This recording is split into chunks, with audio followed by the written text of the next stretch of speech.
Hello, and welcome back to Tommy's Top Picks. I'm Tommy, joined as always by John. How's it going? I'm quite unsure at the moment. Fair enough. So I much going on. had a busy day at work, and then I got home, had dinner, and then I just read through this article, and it seems like things are changing. A lot of things are changing. The world blew up while you were eating dinner. I know. I was watching that new pirate show on HBO. Highly recommend. Very good. Which one? I forget the name of it, but Okay, it has. I'll have to check it out. I do like those pirate shows. Yeah. We'll talk about What it is and it? feature it in the next podcast. Why not? Our flag means death. Oh, I heard about that. Yeah, It's yeah. very funny and very good. HBO. I was All right, questionable, and then after the first episode, I was like, "This is incredible." But that is another podcast. This is FAB 2.0. FAB 2.0. Brand new game, new way to play, right? Yep. New way to think about the entire market. Don't need any of the 1.0 cards. That's not true. Come on. If you want them in black, if you don't mind them having in white border, you don't need any of them. White border, that's true. And white border, that is true. But all right. So yeah, let's go into it. I don't think we need to read it word for word, do we? No, God, no. Let's not do that. I don't have all night. What should we start with? Well, the retiring first edition? Yeah. Or should we just start with what is FAB 2.0? I guess, I mean that's what we're going to be talking about. Yeah. I don't want to read it. FAB 2.0 is a bunch of things James White wants it to be and what we are experiencing. Mm-hmm. Part 1, retiring first edition. First edition is dead, which I think is okay in my opinion. It's just everything's the edition. Yeah, the edition with the brand new exception of historic boxes. Right.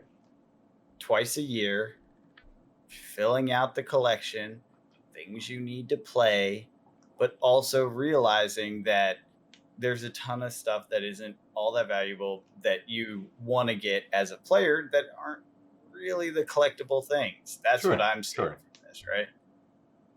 So first edition is gone. There's just the release of the product, and then there's no unlimited. And then there's a historic product that comes out twice a year with all the hot cards from the set. So the things that make probably the competitive decks and those sorts of things, right? Right. So that's the breakdown. There's no unlimited. They got rid of it. Thank goodness. And I'm happy for that. So now in your edition boxes, you will have the rainbow foil and the cold foil for the legendaries. Yep. I'd assume Fable's still just cold foil then. We don't know yet. I'll be honest. We don't know all the details about the breakdown. Like if you open a Fable and it's just rainbow, you're just like, I don't know. Well, they are doing one thing that I find personally amazing as a collector, and they are making it harder to get the cold foil versions of things. So if you scroll down just a little bit, there's a section on that right there. So Fable cold foil, question mark. Yeah, Fabled rainbow foil. It is a thing, question mark. Oh, okay. Yeah. All right. Legendary cold foil, 1 per 220 packs. All right. So legendary cold foil, very rare, collectible piece. Legendary rainbow foil for those that need it. That's almost 1 in 10 boxes. It's like 1 in 8 boxes. 2 cases. Yeah, it's a collector piece. Yet there's more in rainbow foil. They just did the math. I was just watching Team Covenant. They're like, oh shit, by this math, you'll get more legendaries per case, but less cold foils. Like they broke it out. They spread it. Right. So that those that need the card for use have more access. Those that need the card for collecting have less access, which makes them happier. Right. Yeah. Personally, I am happier for that. Yeah. Majestic 1 per 4 packs, rare, same thing. Like it's pretty standard beyond that, right? But it is interesting to note Fabled rainbow foil and cold foil will now be in the standard set. And it's also worth noting, and you might want to highlight that, Uprising. Yeah, new set. Of the new set. Holy June crap, 24th. What does that mean? What does that mean? What's Uprising? Where do you see Uprising? Is it Valkor? Could be. Is it the Wilds? Could be. Savage Land? Sorry, I always call it Wilds for some reason. The Savage Land? Could be. No. Could be. Where? There could be an Uprising. Metrics and the pits. That'd be cool. It's the Uprising. Azalea Love. Mech Love? Dash Love. Yes, come on. That was one of our Discord members' first thought, and I'm 100% on board with this. I love it. I love the Uprising. The pits come out to fight. That'd be and cool. Then we get some cool mecha tech and pit stuff, poisons and stuff, right? Yeah. Oh yeah. I'm on board. So let's back up a second. One of the things that our viewers need to know is the symbols right there. Actually, you were there, yeah. So it's a triangle now, half of a diamond. Yeah. That's worth noting. If you're trying to figure out rarity of different cards, this is a way to identify this specific card, and they are called marvels now. Okay, so it's a different thing, and we will all sort it out and struggle with it in the next year or two. But it's not a rarity like common, majestic, rare. Yes, it is. No, it's not. It's called a marvel. Yeah, it's called a marvel, and it'll be used on high tier alt versions. It's higher than Fable. Marvel. That's the name. It's higher than Fable? That's what it looks like. I don't think so. The frequency of Marvel cards varies. Some of them are equivalent to past alts, such as Earthlord. Yeah, but some of those alts are rarer than Fables. Really? Yeah. No. Yeah, some of the alt arts are rarer than Fables. There's been a ton of them since like Monarch, I think. Okay. Yeah, trust me. Like that's the reason some of the random, like, just not that crazy card is worth more, because it's a full art version of blah blah blah blah blah. Like Channel Lake Frigid with the fox. Yeah. No, I know that one. Worth as much as the Fable. Huh. Okay. Yeah, they exist. Like, there are things. So they're calling them marvels, which is cool. Yeah. And it's a different thing. So, but it's not a rarity symbol in terms of power level. No, not in terms of power level. That's correct. Right. The rarity symbols become actually collector symbols, it looks like. Right. Yeah, not power level. Right. But that's actually historically hasn't been that true either. Because think of how many Majestics are worth nothing. Sure. Because they aren't used, right? Right. Because the power isn't really there, right? So right, but this is something different. This is alt art. I'm just saying I don't think that rarity symbols were purely based on power. I think rarity symbols were mostly based on actual rarity as opposed to power. Okay. Yeah, there's some Majestics that are just worth a few cents really, because they aren't that powerful. Right. Yeah. I'm thinking that wizard one that the blocks or whatever, what's it called, the defense reaction that just came out. It's 24 cents or something. Like, it's really cheap because it's not that powerful, but it is majestic. You don't get them very often. But no, is it? I thought it was a rare. No, it's majestic. It's one of the majestics in the set, I'm pretty sure. But anyways, point being, they are creating a new version of this. It's worth noting. It's worth finding out about. We'll see how it all plays out in the new set. All right, next thing, cold foil reprint policy. Well, also, we got to talk about the upgraded draft experience. Oh yeah. So cold foils are going to be in the token slot now. So when you draft it, you can set it aside and then not play with your cold foil and not damage the integrity of the draft, because you still have the full cards in your pack. Yeah, more explicitly, you're not allowed to play with it. Is that what it said? Yeah, it's not legal. It says cold foils can be included in your deck and or equipment. Oh, it can be. Oh, yeah. I'm sorry, I misread it then. Okay. I thought it was not allowed to be played. I was like, holy crap, that makes drafts so much less spiky, because you get rid of your legendaries or whatever. All right. So you hold on. They cannot be played. So please note, this means cold foils are not considered part of your cards you have drafted, and therefore you should not be including them in your deck. This is only applicable for booster draft. Cold foils can be included in your deck and or equipment when playing Uprising Sealed. Interesting. Okay, so that is different. Yeah, I didn't catch that whole aspect of it. Right. And guys, we are sorry, because this is a lot of information very quickly. This may be a 2-part video. We'll see. And we're trying to consume it and digest it and give you an opinion all at once. It's tough. So bear with us. I hope you read it. Point out in the comments if we just got this all wrong or something we missaid, because we will. I started reading this like 20 minutes ago. Yeah. And I read it like maybe an hour ago or whatever, and listened to 2 podcasts on it, and they're all saying different things, and the comments are going crazy. So everyone's interpreting a lot of things. There's a lot of information here, so bear with us. But it's point 2.0. being, It's a brand new game. it's. I'm kind of like I'm pumped. So it's a restructuring of how the game is. Of how the entire. It's not just the game. Not the gameplay, but everything surrounding the game. Yeah, it's awesome. And so cold foils are not legal in your standard drafting experience because they're in the token slot, and because they're cold foils, they are immediately pulled out. That means you crack that pack, you pull your token out per your LGS's standard rule, and you say, "Holy I have a cold foil." Yeah. And you just take that thing and you put it in your pocket. Don't put it in your pocket. Put it in a sleeve and put it in your box. But point being... And there's one less token to go around the table. That's right. You have that cold foil. It's yours to take home. You don't play with it. It's not legal, which also makes it a less spiky experience. Sure. Right? So you don't have that one person that got the crown of seeds. I mean, my first... You can still get it in rainbow foil.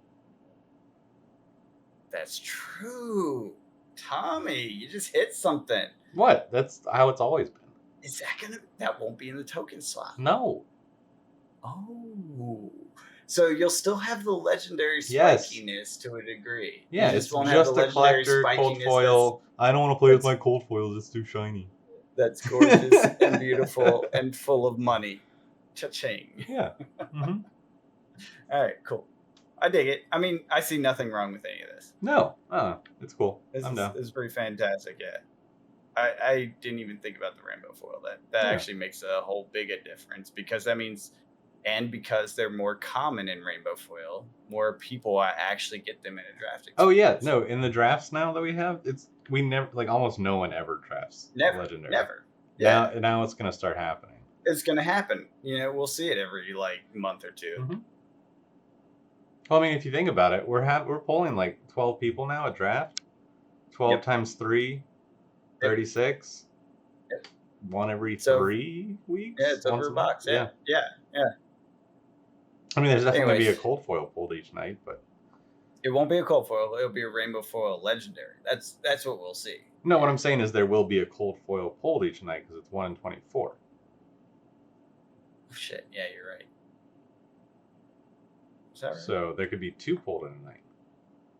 No, 220 packs. Cold foil, 1 per 24 pack. Legendary cold foil. I'm talking cold foils. I'm saying there will be a cold foil. Well, I don't care about cold foils being pulled. I'm talking about legendary spiking the game, because someone that's still going to happen even more now. That's going to happen even more. Yes. Well, no, 1 per 80 isn't that what it was before? 1 per case. Maybe. I don't know. Yeah, I think it's around. I think it's a little more common than before, but not that much. No, I don't think it'll be drastic, but. Anyways, past, present, future. Scroll down. Cold foil reprint policy still in effect? Oh yeah. Cold foils are still rare. And okay, so for the collectors and market watchers out there that I know listen to what I say about things, you're fine. You're safe, and in fact, your first edition crap just became way more valuable. Because there's going to be more first edition. Never again. Never frickin' again. Which is an exciting moment, because that means you have something that is unique to an early stage in the game, assuming the game continues, which I think is pretty easy to assume is going to happen just because of the gameplay and stuff. All your stuff that has an addition, like variants on it, like you can tell there's an addition to it. It just became unique, because going forward there aren't any. So that Everfest first edition is an addition. That's that map? Yeah, it's that map. Like, go buy some and just put it on the freaking shelf, because it's dirt cheap, right? Like, it's on my shelf. Let's be smart. If you have the spare money to put something on the shelf for 5 years, if 5 years is too long for you to lock up a couple $100, then don't do it. But the reality is, like, if you have that kind of money, this is a real good time to buy stuff that has an addition, because it will never have an addition again. And this is assuming you believe and understand and trust that Flesh and Blood is going to be around 5 years from now, and that you will be involved, right? You're willing to hold that there. If you are, then that's a very, very reasonable bet with a low downside. Nice beta. Just seems reasonable. Also not financial advice. We are just two card gamers. That's right. I throw cardboard for fun. Okay, so past, present, and future. Ugly looking cards. I won't. I'm so excited about the ugly cards. I can't. You know why I'm excited about the ugly cards? Yeah. Come on. It's what you said before we started recording? Tell me. So you could be like, haha, you have a white ugly card. No, I'm not. I never want to hurt on anyone. No, but it's just because that makes my cards more beautiful. That's true. You can have your ugly white border Command and Conquer because I have a black border Command and Conquer, and it's rarer, and it's more valuable. Correct. Look at the cards they posted here. Oh yeah, like it's rough. Come on, every tome in white border. I bet you I have a collection of tomes. So do I. There's a part of me that feels that some cards, like these ones, were never designed to have a white border. Like with just the borders that they have that were touching the black, they were designed to touch black. Yeah. In the future, so not history, thing 1, not history thing 2, but history thing 3 and beyond will probably have borders that don't look this bad. But I love that it looks this bad. Come on. You get the card you need. You get your tunic if you need it. How much cheaper are these going to be, though? Oh my God, so bad. How much cheaper do you think these things are actually going to be? If magic is any indication, come on. The ugly cards go for way cheaper. Right, yeah, I know, but that's what I'm asking. Like, okay, so say tunics like $90, $100? I actually don't know what the current price is. Yeah, I haven't looked in a while. So let's just say it's 100. How much do you think the white border one goes for? 50? A tenth of the price. $10. It is $184. I can see the white border going for $18. Wait, it's $184? Yep, cheapest tunic. Crewneck? Yes. Oh. Actually, I'm sorry, $139. Yes. Is crewneck the non-foil? Yeah, crewneck non-foil. Yeah. Wow. Okay. So $13 for the white one. Yeah, that seems reasonable. And that's kind of expensive because think about how many people you know that's like $13 for one fucking card. But you only need one. Agree. But a lot of people still balk at that, you know. Then I don't think Flesh and Blood is the right game for you anyways. I agree. But at the same time, like, yes, it should be all inclusive. But if you are spending money on a hobby, the message, rest of the message is like broadening the horizons here, right? Yes. Like more people involved, and some of them will want a tunic. And in new languages. These are going to be in new languages. Yeah. This is how they're getting cards. So this is cards from the first 3 sets. And it's going to be in French, German, all the hard to find stuff. Italian, English, and Spanish. Languages. Yeah. Yes. That's wonderful. Yeah. I mean, that's so inclusive. Like, think about how many people have been struggling with COVID and all the rest. Right. Like, this is great. They can get a reasonably priced tunic. And you know what? Every person that has a white border tunic wants a black border tunic. Sure. So they just increased demand for the people that have been collecting. That's what that did. It said, this is great, but wouldn't you like a prettier one? A foil one?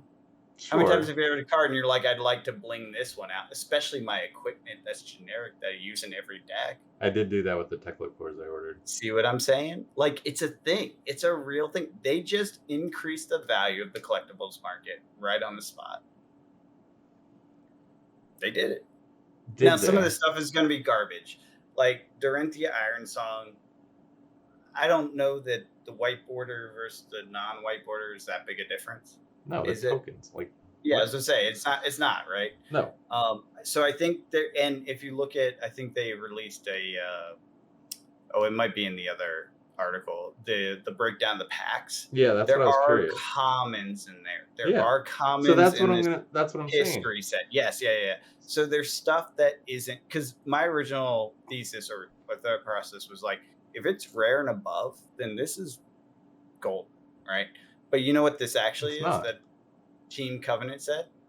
They were like, this is how new players get old cards. Yeah.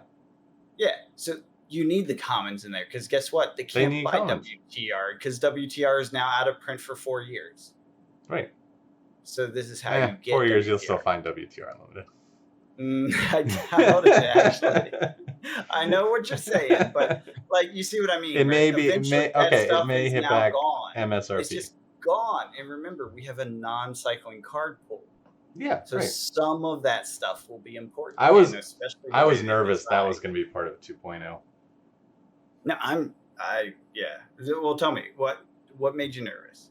No, I was nervous that they were going to announce a rotating format. They didn't.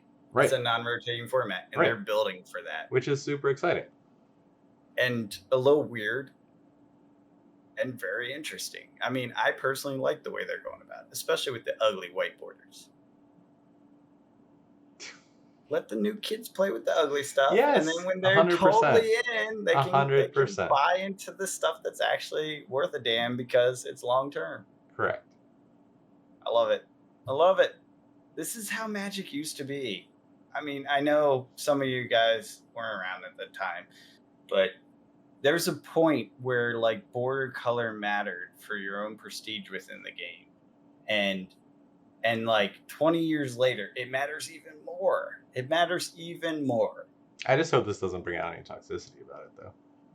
I mean, I doubt it will. You know why? Because people that play the game really don't give a crap about the collecting part. And people that collect the thing, it's all about being a snob. So it was already toxic from day one, right? Fair. As a collector person, anytime I'm like, here's my cool collection stuff, I know that I'm in a snob crowd talking about it, right? Because everyone there is spending too much money on cardboard. Yeah, that's true. And it's like we can all look at ourselves in the mirror and be like, well, we may have made mistakes. let me go look at my closet. Maybe. Yeah, exactly. So anyone that has delusions about that, I apologize for your delusions, but anyways. Yeah, I do want to look at that breakdown of. Okay, the reality is like pack and rarity and print runs, right? This is where that matters the most. Right. But if CNC is a $10 card, come on, you can't say that's bad. No, it's great. Ugly CNC is $10. Collector CNC is worth $100 still. Right. Because it's not ugly. That's a win-win. Right. I'm agreeing. Players get the CC. Collectors get the fancy CC that players still want because it's fancier. The thing I'm questioning is if they are going to be as low as you are saying they are. I'm making up numbers. That's true. Yeah, we won't know. But it does depend on print run. But the idea is that they're clearly trying to print ugly cards in mass for players to get a hold of. And also, so you're opening a box. I saw it had 36 packs instead of 24. It's higher MSRP. But so what are the pull rates? And then you're pulling for 3 sets. There are 3 sets worth of cards that you can pull from. So how many boxes till you get a play set of? Yeah, but you don't necessarily need a play set. Look, then what are you opening it for? Buy. No. This isn't about the box buy. This is about market pressure. This is individual. They're looking at secondary. But then who's opening this to put that pressure? Card sellers. Louis, who opens boxes to sell singles. There are that many people that do that? Yes. Guaranteed. That's why the prices are so goddamn low. If there weren't that many people that did that, then your Majestics would not be under $2. Your cold foils would not be under $10. Okay. You know what I'm saying?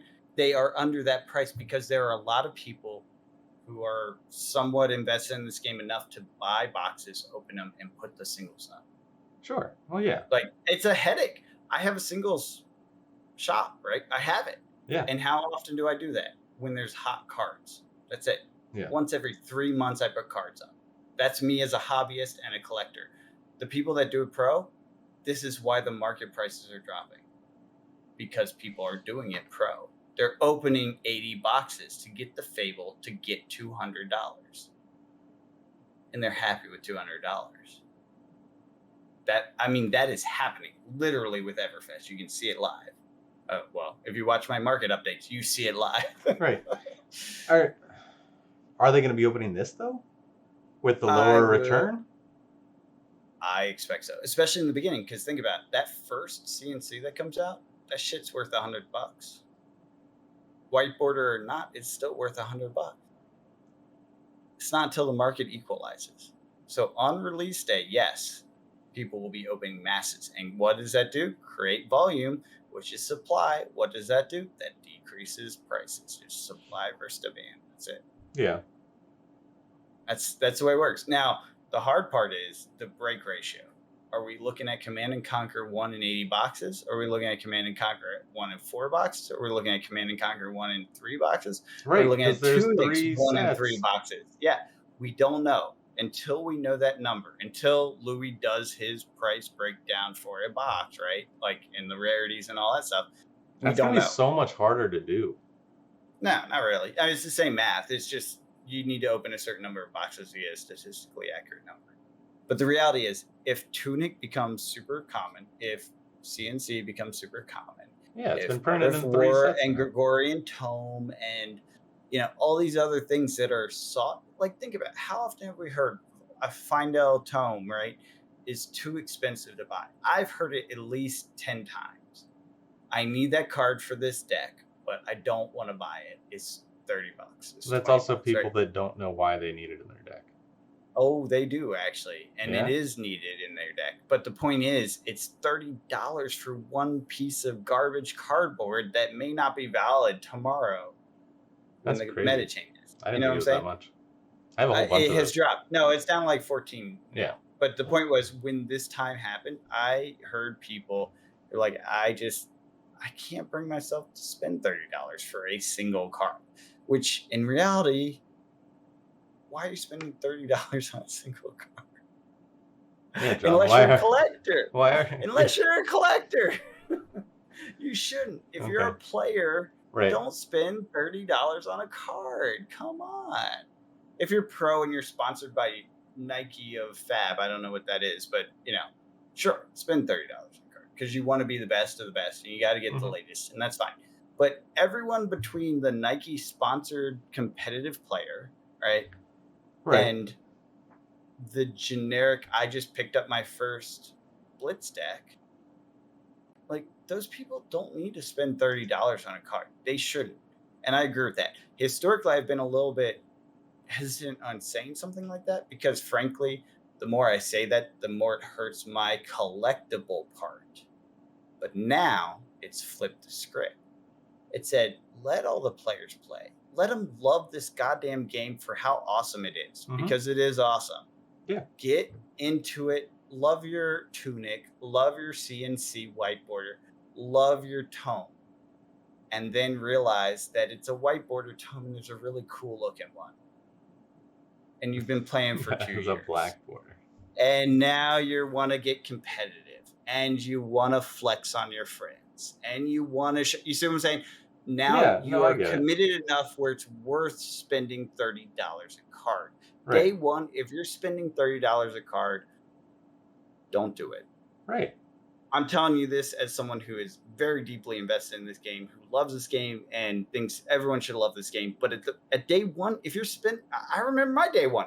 I said $30 for a card. That's stupid. Yeah. It's a piece of cardboard. And it is stupid until you love it. And you really are invested in it, then that's not stupid, right? There's a point where that changes. So this is the entry point, right? This is the place where you can get your Tunic. You can learn to do your goddamn triggers, which frankly took me way too long to learn after I paid $200 for the damn card, right? You still messed that up. I still mess it up, yeah. Point is, they can learn for cheaper. Yeah. And then they can love it and realize, holy crap, this is the art and take the card. Right. You see what I'm saying? Like it becomes this built up nostalgia, and nostalgia isn't something that happens instantly. It's a time worn piece. It's a well worn comfort zone. You know what I'm Sure. saying? Yeah, yeah. No, I And get it. this helps them find that comfort zone. That's what I like about it. I don't know. Maybe I'm wrong. I don't think the prices are going to go down as far as you think they are. I don't know, man. Have you seen the prices that have fallen on reprints? Yeah. Yeah. So your Arcanite helmet thing, it was around $200 and something. What's it at Arcanite now? Skull Cap. Yeah. What's that now? 90, I guess. Yeah. Cut in half. Still legendary. Still printed at a legendary rate. Right. Cut in half. This is a set that it's, I would assume. But the rates are going to be even lower for specific cards. I don't think so. If okay, so you are in a country where you cannot buy singles. Imagine that. You are in a country you cannot buy singles. That doesn't exist. In a world that doesn't exist. That's a problem. It doesn't exist. Every country can buy singles. It's just if it's in your language or not. I know. I was just trying to do like a theoretical. Like you are opening a box. So take Tales of Aria, right? You open the box if you say you open a legendary in the box, you have a 1 in however many legendaries there are in that set, right? Yeah. So then times that by the 3 sets. Oh, but it's not. No. Oh, well, I don't know. We don't know. Because all the legendaries. I see what you're saying. I do see what you're saying now. Yeah. If there's 14 legendaries and there's only a 1 in 80 legendary champ. Okay, right. I see what you're saying. Yeah. Then it still is rare. Yeah. Yes. And I think it will be rare to a degree, a ratio degree. But if it is that rare, then it defeats the purpose. And no one's going to want them because they're also ugly. Right. So, although I did hear, I don't think that's going to happen. I think they're going to make them relatively common. And I think this could have been a really cool draft set. No, God, no. It's a supplemental set. It's explicitly supplemental in its nature. No. But here's the thing that some people have said. They think Monarch is going to look awesome in white border. So some people may want the white borders for certain things. I don't know. Monarch's weird. It's not my fan. I'm not a fan. I love Monarch, and I'm not a fan of that idea. I almost became a fan of Monarch, and then I was like, what am I doing? Then you closed your eyes and counted to 10. Yeah. $87. That's Arcanite Skull Cap today. And that's an Everfest legendary, 1 of 4 legendaries print. Yeah, for a box that's $87, at map. Because the box is at map. It's around the box price probably. Dirt cheap. It's gonna be $10 for legendaries in this thing. I'll bet you a box of Uprising. We don't know what that means. All right, fair enough. I don't make bets without knowing my odds and what I'm actually betting. That's why we're betting. No, that's a gambler. I'm not a gambler. I'm an investor. Either way, one of us gets a box of Uprising, which I'm sure we will both be opening a box of Uprising. We will both have plenty of those. Yes. Yeah, that's true. Anyways, let's move on. We've talked on this too long. All right, so we talked about this. These are the packs. This is what the packs are going to look like. It's going to be German, French, Spanish, English, Italian. I do believe Black Label has black borders. Yep. And in other languages, first version in Black Label will have black borders. So you will get your black border tunic in French, which is another addition to the market, which then also depresses the prices of an individual tunic. Sure. Because it is history pack in black border, but French. So that's very magic-like. I'm not going to lie about that. Oui. Keep going. The first wave of History Pack 1 in English will release May 6, 2022. That's less than a month away. Yeah, Pack 2, History Pack 2 is planned in 2024. They do say later somewhere. Sorry if I can't remember exactly where it was. There's a lot in here. that these are planned for biannual. Yeah. So that is the general goal for these releases. Not necessarily the multi-language, but the history packs are biannual. Right. All right. Part 2. Playing the game. It's about competitive play. Mm-hmm. Not just playing. Oh, yeah. Playing. It's more than competitive play. More than competitive play. Yes. Storytelling. It's important. I love it. Did you guys see the Morlor Hill or whatever the hell it's called? Yeah, it's super cool. Holy crap. Dorinthia is a holy hero. She's going to have a soul. She's going to have a soul. She's going to light up the sky. She summons Dawnblade to her hand after being a prisoner and murders some demons. Come on. Love that shit. I do. Yeah, I'm here for it. Yep. All day long. Anyways, I'm a new Dorinthia main. Yep. Wait, what? Wait, what? Returning to my roots. What? When did that happen? God damn it. I'm just getting stick aside. All right, send me that list. Can't play Kasai. I can't play Kasai in CC. Oh, true. Oh no, you're buying 5 of the goddamn classic. No. I'm not buying 5 of them. That's insane. That's like just $250. Just 3. I'm not buying 3 of them. I'm not buying 3 of them. So you can have the Majestics 3 times for CC. No, I will just buy the singles. Okay. What? No, I don't need 3 booklets. Cards, unless they have other cards. Because I'm also going to want one just to have to teach friends. Yeah, fair. So you are buying 3. 1 for your own, 1 for your friends and sleeves, and 1 for the shelf. No, none for the shelf. What? It's the first product in this format. Yeah, okay. It's super collectible. All right, fine. We'll see how cheap they are. We'll see how cheap. Well, that's fair. Moving on. Investing. Storyteller is beautiful. Love it. Include lore and more stuff. Like, get the hype up around lore. Yes. And frankly, we said this just earlier. I want audiobooks so I can listen to them on my way to work.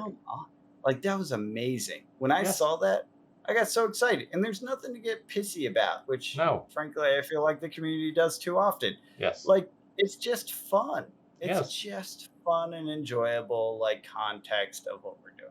Yeah. And I dig it. I can't wait to see the Reinar perspective, because he's going to have his own I'm the good guy perspective on this. Sure. He's not coming in like, I'm a horrible being. I'm going to destroy things because I'm horrible. No. That's like, I'm protecting. Yeah. They are demons. They are demons. Did you see? Our Discord blew up. Yeah. Like, this doesn't seem fair. It's calling all demons of the was it Demonstroy or however you say it are bad and have no souls. That doesn't seem fair. That's kind of the point. Yeah, I mean, I love it, and that's totally a perspective of Solana, right? Right. Anyways, products tailor-made for first play and social experiences. We saw a classic battle, but number 2 bullet is the most interesting. PvE will be our flagship social play product. Flagship social play. They're treating this as not competitive, their gold standard social play product. But let's dig a little, because this is the part that makes me so excited. So excited. All of my nerd just boils over at this. Do you know what my favorite part about it is? Go ahead. Guess. I have no idea, man. Come on. Pizzas and beers. Oh my God. Well, pizza and beer comes with every beautiful, long campaign role-playing experience, which this is promising some piece of. Now, I can't say it's a role-playing experience. They promised us books. But they specifically say it is a product. Yeah. Right. It will see players band together in campaign settings that can be as long or as short as the party wants. So we're talking 20, 30, 40, 5-year sessions if you want of an interactive gameplay, presumably with progression, that just is an epic adventure. What if when you level up, you open packs? Oh my god. And then you can upgrade your deck with those packs. Hey, wouldn't it be cool if you opened a history pack that had legendaries as fairly common? What a treasure chest. Your tunic is given. I don't know. I think that's part of it. This is why I think they're not that uncommon in those packs. So anyways, we'll see how it plays. But the reality is you can play an epic campaign with your equipment upgrading, yourself upgrading, all these things happening. I love this. I love this idea. I hope they make it as epic as they're describing here, because frankly, this will get so many people involved just for the fun of this, and they will probably never progress beyond PvE. Sure. I mean, I know so many adventure types that are just like, adventure. Why would I be competitive when I can play with my friends? Yeah. You know, right, just like totally, 100%. That's what you want to do. That's what you want to do. Yeah. All right. Reformatting casual play. But it lets them enjoy this world as well. Oh yeah, and then the story gets hyped, and the cards get hyped. Everything hypes. Yep. Next bullet: reformatting casual play formats. Ultimate Pit Fight is now Blitz. That's not that different. That's fine. Yeah. Next. Commoner is official. Official Commoner. Up to 2 copies of each unique card allowed. 1 young hero card can be rare or common. So that does exclude Valda. Oh, she's majestic. Yeah. Or I've been saying majestic all night, haven't I? Mythic, yes. No, it is majestic. Mythic is magic. Then you got it backwards. Thank you. And now you're confusing me. All right. All the majestic heroes, which there are plenty of, like Icelander and whatnot, are not commoner accepted. Which actually kind of puts them in a weird category that I'm interested about. It's like, which ones aren't allowed in commoner, right? Those two. And was it Shania? Benji? Ben is rare. Which Benji's rare. Is you okay? They were rare in crew. Okay, yeah. Point being that it definitely it limits. So then it is just those two. Yeah. Okay. Well, it's worth looking at, and point being that we're looking at Commoner as a real format, fully supported, fully official thing, and they're putting some things together for it, which means you're going to see it at events, side events, etc. I do see them using that independent banned and suspended list for Commoner more than the other formats, just because maybe not down the road, but right now the game was not designed for Commoner. It's so broken, and I know people love this format, but if you haven't realized it yet, it is so broken. Yeah. It's just it's meant to be an entry. Their common cards are so much more powerful than others. It is not built around this. And my first experience was so broken. Right, and some decks just are like, to play that style of deck, you need the rares and mythics. You need the rares, Otherwise, it's just that hero's. What are you doing? I love the idea that there's a new format that's easier and cheaper to access. I love it. I don't love the idea of saying it's like Commoner is the way because it wasn't designed that way. Like, it really wasn't. And if you take some time to explore the card pool, it takes 5 seconds to realize, oh, this is not going to work well. There's like 3 decks that are definitely dominant and will not change anytime soon the way it's structured. Right.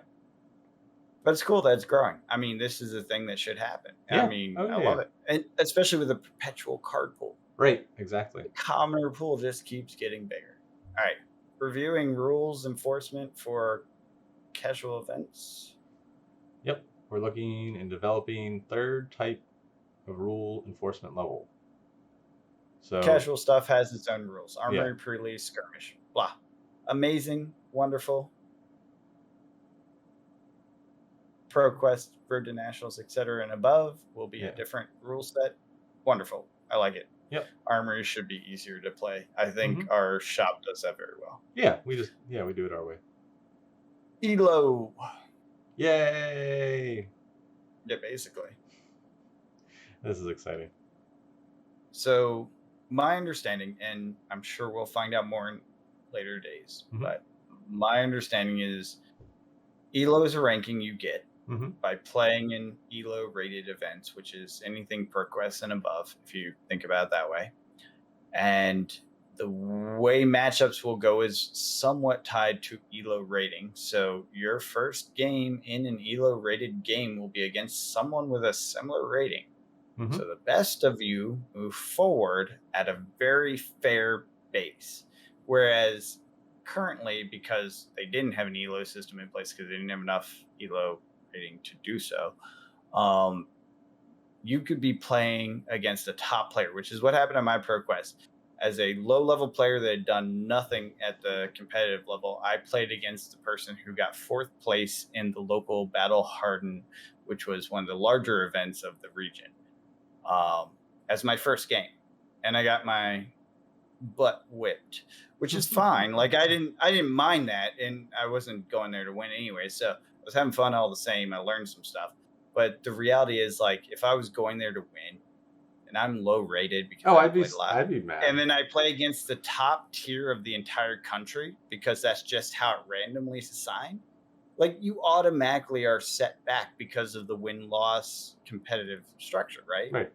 Like the tournament structure. Your first loss, if you lose in round 1, that's a significant disadvantage going forward. Sure. Because your balance in the tree is based on how quickly you lost. If you win your first 3 matches and then you lose one, you're further along than someone that lost their first match and won the next 3. It's just period. That's how the system works. So without an Elo, that means if you just happen to randomly get, matched up to the best player, you're screwed. Even if you're the second best player in the match, you just automatically deranked yourself. Elo changes that, hopefully. And we'll see how they implement all the things and the details. But the point is that they're actually trying to do skill-based matching for those that are going hardcore. And again, this is ProQuest and above. This is only the things that are chasing the win, If you think you have it to be a PTI winner, this is your rule set. You need to learn it. You need to understand how it works, and you need to be the best at it. Otherwise, it doesn't affect you at all, which I love. Because it's like, I don't care. I will never be a world champion. I don't want to be a world champion. It's not my business. I do love playing the game, and I like to play the game in a fun format where I'm with people that are the same way. Exactly. Ban restricted list. Doesn't look like it's much other than to say that they will change the format in which they ban and restrict things. Yep. I.e., they will give you specific days. They will give you when and how long and blah, blah, blah, blah. They can suspend cards instead of banning them. It does sound like there may be some cards that get kind of held back for a particular meta. So these changes are directed. That could be what they mean for Pro Tour, where they suspend cards. Yes. Yeah. They might suspend just some stuff that's a little broken for the sake of competitiveness for a time, but it's not completely out of the rule set. Right. Yeah. All right. Last part, probably the most controversial. Yeah, I still don't know how I feel about this one. I like it only because I like change. Like, I can't tell you how excited I got around Everfest. How much did the game change because the cards that got released? Every day I was like, oh my God, you just broke all the meta. Oh my God, you broke it again. I love that. Right. But I get some people don't like that kind of change, right? And this is a painful pill to swallow for those types. Okay, so here's a question. Yeah. Briar hits Living Legend. Takes Rosetta with her. Thank God.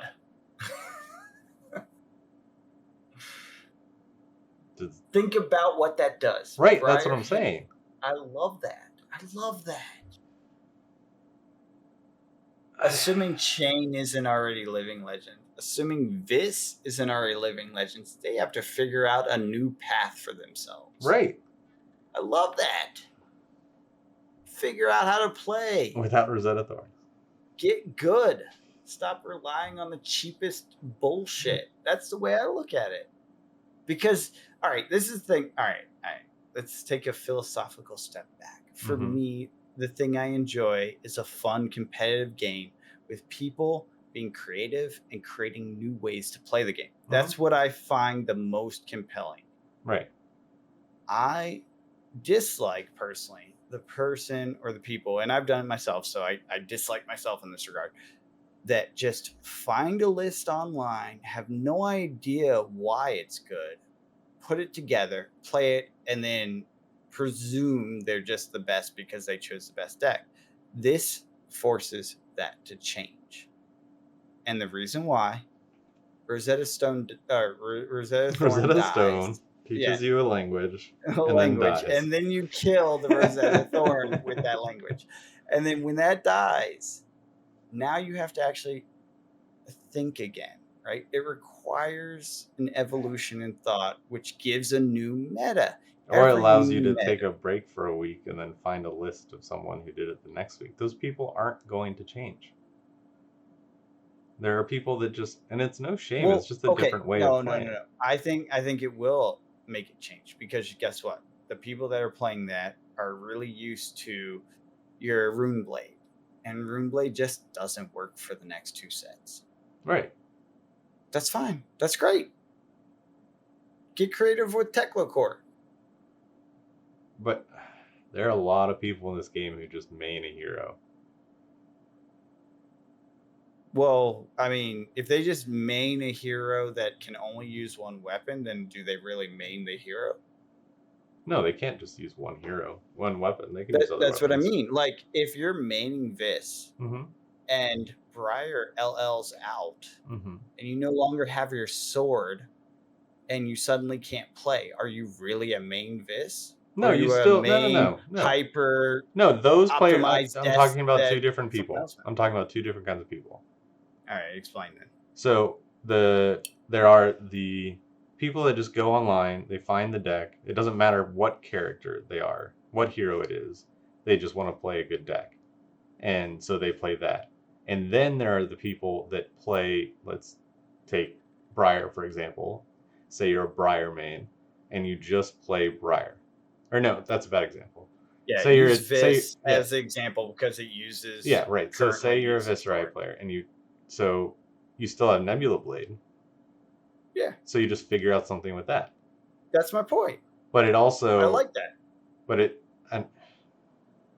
But if Thorn is gone and you call yourself a Vis main, but you can't play without Thorn, then you're not actually a Vis main. No. There would still be frustration of the power level decrease. Well, then you're not really a Vis main. You're I want to be the best. I'm going to do whatever it takes, net decker. You know what I'm saying? No. Which, again, isn't... I don't think those are two mutually exclusive You're right things. Around that. I don't think those are two mutually exclusive things. No. I disagree. An Azalea main has been an Azalea main since day one, and they've lost consistently for 1,000 games. Right. That's a main. That's someone that's a main. Anyone that claims they're a Vis main, but only became Vis main with Everfest, where they could actually be competitive, isn't a Vis main. They're a liar. No, I'm not talking. Okay, I'm going to drop it because we are on different paths. We have people in our group that are really Vis mains, and they're really happy about Right. Okay, so yeah, that's the perfect example then. Okay, so but they are still allowed. They would still play Vis afterwards, but there would still be frustration that they lost Rosetta Thorn. That's what I'm saying. There would be frustration. And guys, if you're listening, write in the comments if we're wrong, but because I disagree. I think we have two Vis mains at our shop, and they love Runeblade, and they love Vis in particular. Like, Vis is their guy. If Rosetta Thorn disappeared tomorrow, if Rosetta Thorn disappeared tomorrow, both of them would recreate their decks to fit the new weapon of choice. 100%. They don't care. No, I'm saying that they would. I agree with you at that point. Well, then this has no effect on them. Right. No, what I'm saying is they are allowed to be frustrated that they're being brought down in power because Briar got Living Legend. You know what I mean? Does that make more sense? I mean, I doubt they'll be frustrated, honestly, because they don't even use that sword. I've played against both of them. They don't use the sword that often. No. Because it's not that important to them, which is why the weapons are tied. So, okay, let me take a step back. Let me reverse my course and talk about the reasons I think this is trouble. Okay. Because I don't agree with you. I think it's fine, generally speaking, broad strokes, long term. Short term, minimal, popularity game, all this stuff. I look at this and I say, oh my God, I just bought this cold foil romping club for like $1,000. I don't know what it actually costs, but it's expensive because it's an early set cold foil. And Reinar went out. He LL'd out. Eventually. He will eventually. Because he won the next sets or whatever. I'm making up. Because he won the Pro Tour 2042. Suddenly my weapon isn't worth as much because it can't be used anymore. Right. That's painful. But they don't have just tokens here. Wait. They don't have just tokens. I know. I saw Winter's Whale. I saw Strike Twice. Yes. Oh, yeah. They have multiple that are not weapons. Now, for those that are using token weapons, not a problem, right? Unless you got a cold foil version of them. Yeah, even a cold foil token is still a token, right? Like they are a reduced price. If you look at the markets, most of them are cheaper promos, like you want it at your armory. All right. Yeah, to a degree. Sentimental value. Well, but I don't know. Does LL actually decrease sentimental value? No, because you can still play it in Legendary and Beyond. Way to jump forward. I do love that Chain is Galaxy Black, and even better, Levia's Hexagore. Right, yeah.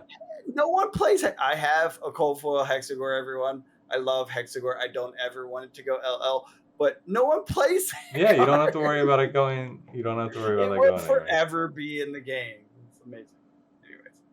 Yeah. Luminaris is painful. That shit costs $200+ in cold foil. Yeah.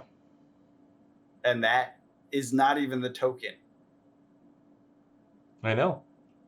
Gross. Anyways, moving on. That was it? That was what I got. What? Legendary and Beyond? Yeah, Legendary and Beyond. What happens there?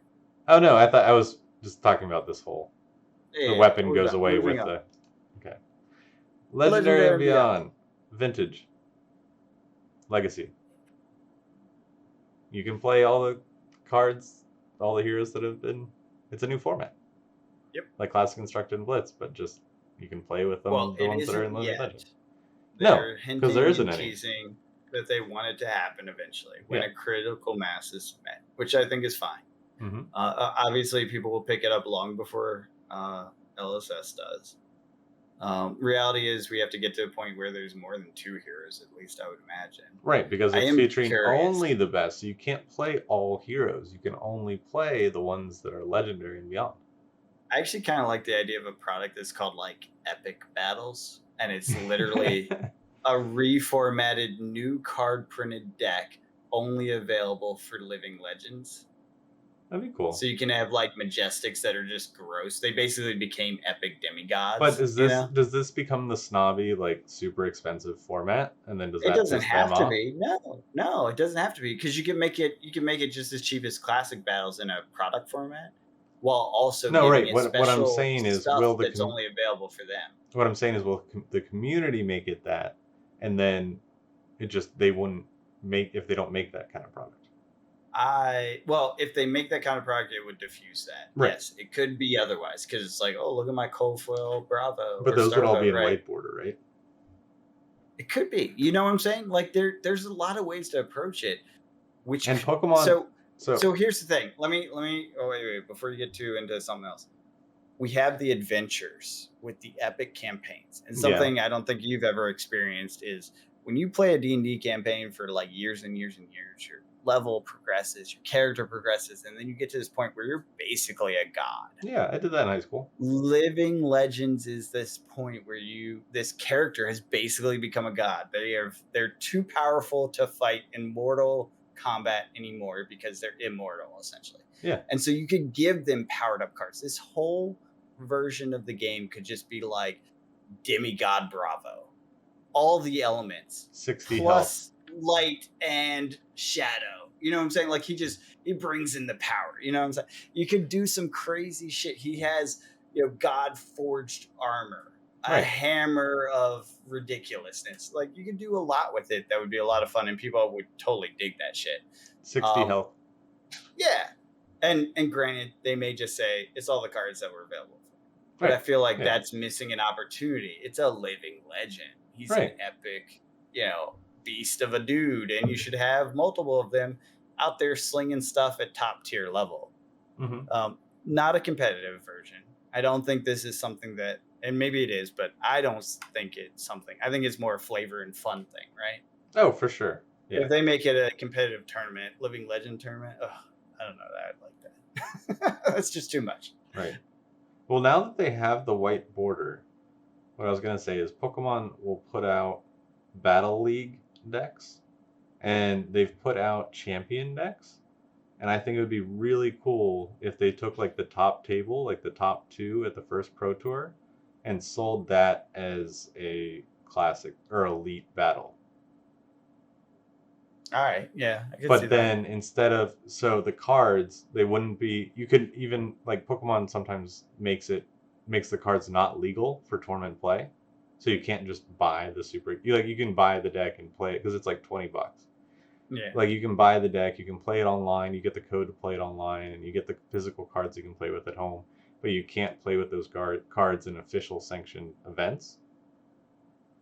And so maybe it could be something like that where it has like, instead of EVR or ELE down at the bottom, it has WC World Champion. Okay. Okay. I like that. So you can bring so for $30, you and your friend can play on the kitchen table the 2 decks that played in the first World Championship. Well, I have to apologize because inflation will make that $50, but I get you. I get your point. You know what I mean? Yeah.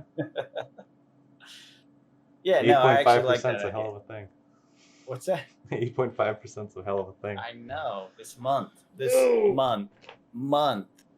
Yeah. Not year, month. Yeah. Anyways, moving on to happier card things, because that's why we're all here. I agree. I think that's a reasonable approach. There's a lot of different approaches, and they are explicitly like leaving themselves room to figure it out. Right. So overall, your take on this FAB 2.0 announcement? Positive. I think it's completely positive. No negative. There's some stuff, and we'll see what happens. It might there's some stuff it may be bad, right? There's some stuff it may not work out the way we want. Right. It also depends on implementation. But overall, the ideology of this, I'm behind 100%. Like, am I thrilled with this? No. Could I learn to appreciate it down the road? 100%. Sure, yeah. The banning and restricted list, whatever. ELO, whatever, doesn't concern me. Commoner, don't care. I don't play it. You might. I'll play it if they get the card pool organized, like worked out. It sucked the first time I played it, but that was back before even Tales came out. No. Reformatting casual playmats. Like I'm just indifferent about it. I don't care. Like, will I play it? Sure. Will I go out of my way to build a deck for it? Probably not. Come on, PvE. You know you love that shit. PvE, 100% I'm down. We're doing a campaign. Oh, 100%. We're going to Monarch. And on then we're YouTube. Going Tales of Aria. Yeah, we're going to do it like a whole series. Full quest. We'll bring Murphy in. We'll teach him how to play. Yes. That's a great intro. Murphy, you're not listening to this, but if I will text you later and tell you to listen to the last 10 minutes. Listen to the last, like, at an hour 4 and 15. Oh shit, we're that far in. An hour 4. Turn it on. All right, no one's listening anyways. No one cares about our opinions. You're learning Flesh and Blood to play PvE. If you're listening now, I will send you a special cold foil reward if you put a comment that says hashtag, the first comment, hashtag John was right. What was I right about? It's a mystery, but you're hashtagging that shit. Cold foil. What if you did like hashtag John was right and then space about and then said something that that's right fair. About. Yeah. What was I right about? Because I've probably been wrong about more things than I've been right about. There are things that you have been right about. A few here and there. Yeah, I mean, like the whole first edition unlimited thing, I'm super thrilled about. Yeah, me too. I want collectors to be rewarded. I want players to have their cards. I do. Okay, so here's the thing though, and I was thinking about this. How large are the print runs? Everyone's assuming around that 125K mark. I'm going to say it's up to 200K. Yeah. I mean, assuming the game is still growing, I think 200K is reasonable. I think it has to be. Because Mon was, a year ago now? So, yeah, it's probably around 200K plus at this point. I think it has to be. Because with how many sets, unless they're putting out more sets, more draftable sets, because it's not like at the shop you can just draft unlimited. Yeah, that's a very good point. The so more boxes are going to be opened every week for drafts. That's a very and it's not like you can switch to unlimited. So does the cost of your local draft night go up with the boxes? The only thing that's draftable is currently coming up is Uprising. Nothing is in print. All these stores are going to need to set aside a decent amount for their upcoming draft. But they are specifically designing this first ed or new, standard ed, we'll call it, around drafting ability. So they expect your cold foils to be available for a long time. So it's a draft. So say there's 1 to 2 draft sets a year, right? Right. Which is what we see now. They want that to be draftable for a while. So think Tails first, price-wise, availability-wise, and expect that going forward. That's what I see. Tails first now? Like $80? Yeah. But what they're doing is they're cutting the collector cards. So you have to, as a collector, you have to open more boxes. Right. As just a player drafter, you don't need to open any more boxes and they will be just as available. But what if the collectors come back and go crazy? They're not going to go crazy. Okay, good. I just don't think they will, right? They'll just buy it off of the people who drafted it. You know what I'm saying? Yeah. There's no point in buying 10 boxes to get 1 cold foil. It's not worth it. Right. But you will buy it on TCG Player second hand. Right. As a collector, I will. I mean, that's what I'm going to do going forward. I'm just going to buy it singles, right? There's no point.